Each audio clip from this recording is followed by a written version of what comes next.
Siapa yang dianggap paling baik dalam acara debat?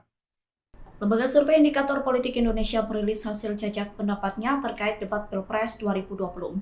Survei tersebut dilakukan pada 23 sampai 24 Desember 2023 dengan melibatkan sebanyak 1.217 responden. Margin of error dari survei itu diperkirakan 2,9%. Hasil survei itu disampaikan oleh Direktur Eksekutif Indikator Politik Indonesia Burhanuddin Muhtadi pada Selasa 26 Desember. Berdasarkan survei tersebut, Anies Baswedan ungguli debat Capres, sedangkan Gibran Rakabuming unggul dalam debat Cawapres. Anies dinilai menjadi capres paling baik dalam menyampaikan gagasannya. Anies berhasil unggul mengalahkan Prabowo Subianto dan Ganjar Pranowo. Survei indikator mengungkap bahwa Anies unggul signifikan, sedangkan Prabowo dan Ganjar hanya berbeda tipis. Capres nomor urut 1 itu unggul di angka 35,5%, sementara Prabowo mendapatkan angka 28,9% dan Ganjar 26,9%. Sedangkan 8,7% responden memilih untuk tidak menjawab atau tidak tahu. Kemudian pada hasil debat Cawapres, Gibran menjadi kandidat yang tampil paling baik. Gibran bahkan memperoleh angka melebihi 50%. Cawapres nomor urut 2 itu unggul dominan dengan memperoleh angka hingga 56,2%. Peringkat kedua dalam survei Cawapres paling baik saat debat diraih Mahfud MD dengan perolehan angka 24,2%.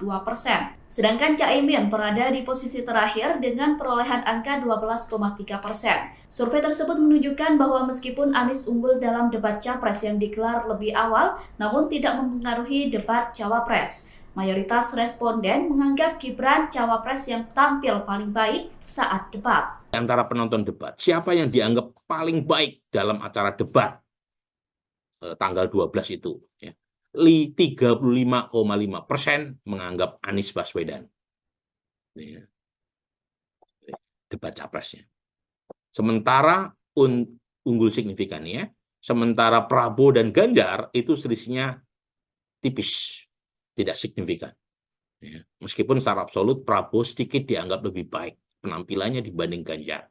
Tapi Anies overall dianggap sebagai pemenang debat capres. Penonton debat cawapres ini yang unggul, yang tampil baik dalam debat tersebut, mayoritas menganggap Gibran sebagai pemenangnya. Nah, dalam konteks debat capres, meskipun Anies dianggap paling baik penampilannya tidak dominan, tidak mencapai 50%. Tapi dalam konteks cawapres, Gibran secara mayoritas dinobatkan sebagai pemenang debat. Peringkat kedua, Profesor Mahfud MD. Peringkat terakhir, Muhaimin Iskandar. Jadi, Bapak sekalian, responden kita itu adil gitu.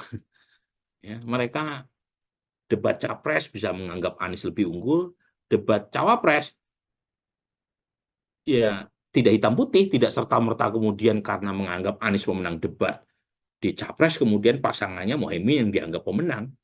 Ternyata datanya begini gitu ya. Jadi ini menunjukkan apa namanya masyarakat, kalau istilahnya Bung Bilip itu mampu berpikir kompleks gitu ya. Jadi menarik gitu ya.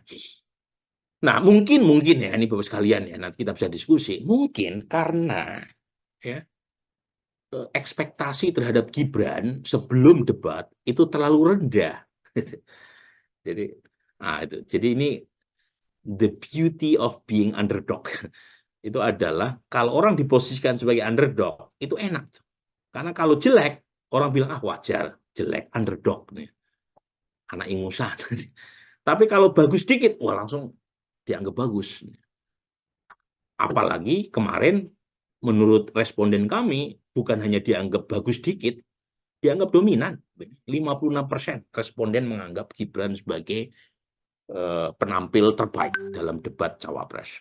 Download Tribun X sekarang, menghadirkan lokal menjadi Indonesia.